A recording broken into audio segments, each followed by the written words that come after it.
Hello my dear students, एक बहुत ही important topic, बहुत ही इंटरेस्टिंग टॉपिक हम आपके लिए लेकर आए हैं। प्रॉफिट एंड लॉस में कुछ ऐसे सवाल कई बार एग्जाम्स में हमने देखा है कि कोई व्यक्ति जो है वो 25 वस्तु खरीद कर 20 वस्तु बेच देता है। रुपया नहीं, वस्तु।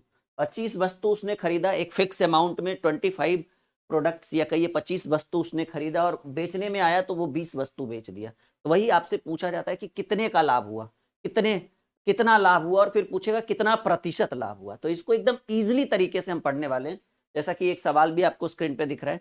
तो चलिए, इससे रिलेटेड लगभग 8 से 10 प्रश्नों को एकदम ईजिली सॉल्यूशन करेंगे, ताकि इन फ्यूचर कभी भी ऐसा क्वेश्चन एग्जाम में आ जाए, कभी भी एकदम 1 सेकंड में उत्तर हो सके। तो देखिए, सवाल है कि 25 वस्तु का क्रय मूल्य, माने आपने खरीदा 25 रुपया नहीं, 25 वस्तु, 25 वस्तु का क्रय मूल्य 20 वस्तु के विक्रय मूल्य के बराबर है।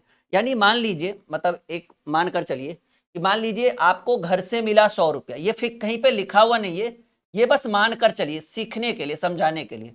और इस 100 रुपया में आपने खरीदा कितना प्रोडक्ट? कहेंगे सर इस 100 रुपये में हमने खरीदा 25 वस्तु। कितना?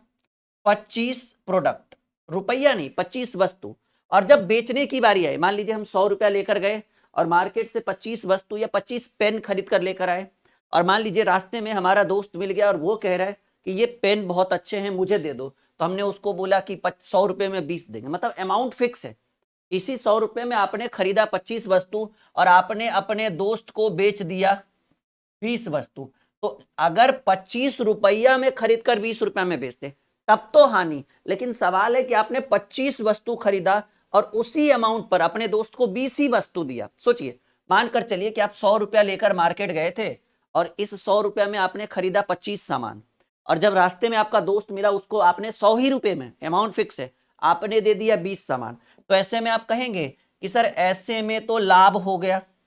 अगर 25 रुपया में खरीदकर 20 में बेचते तब तो हानि, लेकिन यहां है कि 25 वस्तु खरीदकर 20 वस्तु बेच रहे, तो लाभ हो गया 5 वस्तु का। कितने वस्तु का लाभ हो गया? लेकिन आपसे लाभ नहीं पूछ रहे, आपसे पूछ रहे प्रतिशत में लाभ कितने का हुआ। तो देखिए, प्रतिशत लाभ बराबर अगर बात करें तो प्रतिशत लाभ बराबर फॉर्मूला होता है लाभ गुणे 100 बटे क्रय मूल्य। प्रतिशत लाभ बराबर लाभ गुणे 100 बटे क्रय मूल्य। लाभ हुआ 5 गुणे 100 अब बटे क्रय मूल्य। क्रय मूल्य कौन है जी?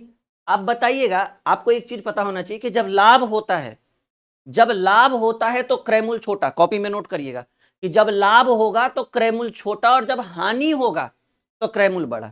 एकदम ध्यान से, लाभ होगा तो क्रय मूल्य छोटा और हानि होगा तो क्रय मूल्य बड़ा।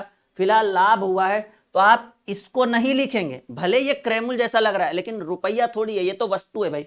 तो प्रतिशत लाभ बराबर लाभ गुणे 100, और लाभ 25 की वजह से नहीं हुआ, 20 की वजह से हुआ। आपने 25 खरीदकर 20 बेचा तभी तो लाभ हुआ, तो यहां पर लाभ कौन हो जाएगा? 20 हो जाएगा। ध्यान से समझिएगा, प्रतिशत लाभ बराबर लाभ गुणे 100 बटे क्रय मूल्य। देखने में ये लग रहा है कि खरीदा, लेकिन ये रुपया नहीं है, ये प्रोडक्ट है।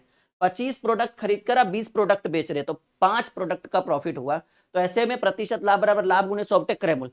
क्रय मूल्य जब लाभ होगा तो छोटा वाला होता है, ये फिक्स है, ठीक है।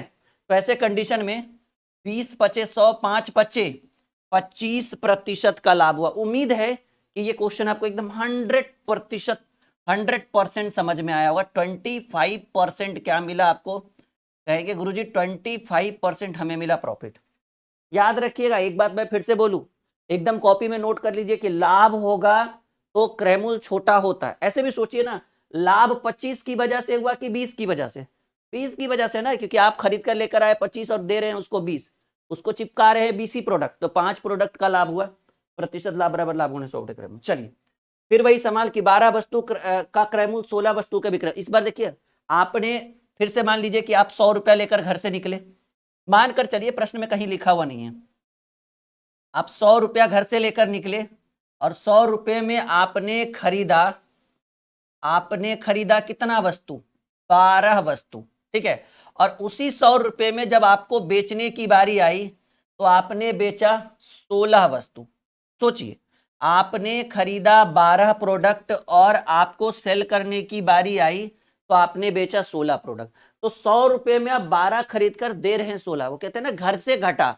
कि भाई 100 में खरीद कर लाए 12 सामान और देने का बारी आए तो उसी 100 में हम सामने वाले को 16 सामान दे रहे, तो घर से 4 प्रोडक्ट दे रहे ना, तो इस बार हाँ वही 12 रुपया में खरीद कर 16 में बेचते तब तो लाभ होता है, लेकिन 12 सामान खरीद कर 16 सामान बेच रहे तो ये लाभ नहीं भाई, हानि हो गया। और वो भी हानि कितने सामान का, 4 सामान का। प्रतिशत हानि बराबर फॉर्मूला होता है हानि गुने 100। और बताइए हानि 12 की वजह से कि 16 की वजह से, ऑब्वियसली 16 की वजह से। अगर 12 देते तब तो हानि नहीं होता, 12 की बजाय हमने 16 दे दिया तब ना हानि हुआ। और वैसे भी हानि होगा तो नीचे बड़ा वाला, लाभ होगा तो नीचे छोटा वाला। पिछले क्वेश्चन में छोटा वाला, इस बार बड़ा वाला, क्योंकि हानि हो रहा है ना। तो 16, 4 चक 16, ये आपको 25, यानी 25% की क्या होगी, 25% की हानि। बात समझ में आया, कॉन्सेप्ट क्लियर हुआ? कहिए हाँ जी सर, बिल्कुल एकदम कॉन्सेप्ट क्लियर हुआ। 25% लॉस हुआ, 25% की हानि हुई। ठीक है, तो ये कॉन्सेप्ट एकदम समझ में आना चाहिए, कॉन्सेप्ट एकदम क्लियर होना चाहिए। ओके डन, बढ़े आगे, कोई दिक्कत कोई परेशानी? हाँ चलिए, तो ये क्वेश्चन आपको दिख रहा होगा। तीसरा सवाल, 18 वस्तु का क्रय मूल्य 20 वस्तु के विक्रय मूल्य के बराबर है। मतलब आपने खरीदा, फिर अब देखो ज्यादा लंबा चौड़ा नहीं चलता कि 100 रुपया लेंगे फिर 18 खरीदेंगे। अब ऐसे भी दिमाग लगाओ कि आपने खरीदा एक फिक्स अमाउंट में 18 सामान, और जब बेचने की बारी आए तो आप 20 सामान बेच रहे हो, कहेंगे ना घर से घटा। मान लो घर वालों ने 100 रुपया दिया, 1000 रुपया दिया, आप 18 नोट्स 18 पेन खरीद कर लेकर आ रहे हो, और आपके दोस्त ने मांगा तो आपने उसको उसी रुपए में जितना में लाया था, क्योंकि अमाउंट का तो चर्चा ही नहीं प्रश्न में, आपने उसको 20 सामान दिया। तो ऐसे में 18 सामान खरीद कर आप 20 सामान, अच्छा 18 रुपया में खरीद कर 20 में देते तब 2 रुपए का लाभ, लेकिन 18 सामान खरीद कर आप 20 सामान दे रहे हो, तो इस बार फिर से कितनी हानि, कितने सामान की, 2 सामान की। लेकिन आपको हानि नहीं चाहिए, चाहिए प्रतिशत में हानि। तो प्रतिशत हानि बराबर हानि गुने 100। और हानि किसकी वजह से, ये 20 की वजह से ना, क्योंकि 20 दिए तब तो लॉस हुआ, और वैसे भी हानि होगा तो नीचे बड़ा वाला। 20 25 100, 5 चक 20, 20% की हानि है ऑप्शन में कहीं? अच्छा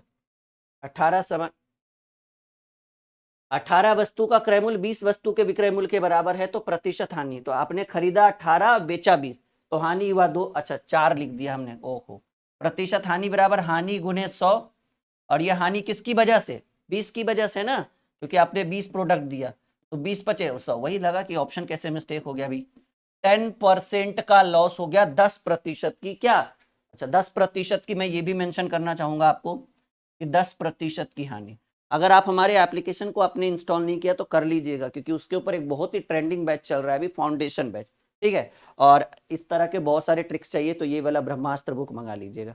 यूट्यूब के किसी भी वीडियो के डिस्क्रिप्शन में चेक करिएगा, इसका लिंक आपको मिल जाएगा। फ्लिपकार्ट से घर पे 3 से 4 दिन में फ्लिपकार्ट वाले पहुंचा देते हैं, बहुत फास्ट डिलीवरी है।